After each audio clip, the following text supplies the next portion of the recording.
નજીક 108 એમ્બ્યુલન્સનો અકસ્માત, ડ્રાઈવર સહિત કર્મચારીને ઈજા।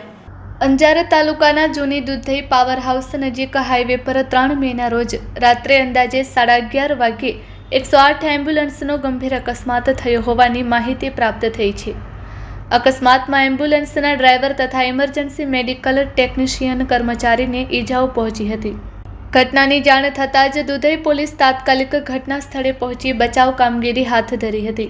બચાવ કાર્યમાં એએસઆઈ પરીક્ષિતસિંહ પ્રતાપસિંહ, પીસી વિષ્ણુભાઈ વિહાભાઈ, પીસી વિજુભા બાબુજી, યુએચસી રમેશભાઈ દેવજીભાઈ તથા 112ના ડ્રાઈવર અલ્તાફભાઈ અને જીઆરડી પ્રકાશભાઈ દ્વારા ઘાયલોને તાત્કાલિક નજીકની હોસ્પિટલમાં સારવાર માટે ખસેડવામાં આવ્યા હતા।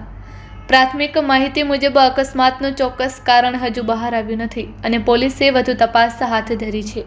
પોલીસે લોકોને રાત્રિના સમયે વાહન ચલાવતા વધુ સાવચેત રહેવાની અપીલ કરી છે। Report by Bharti Makhijani, Anjar.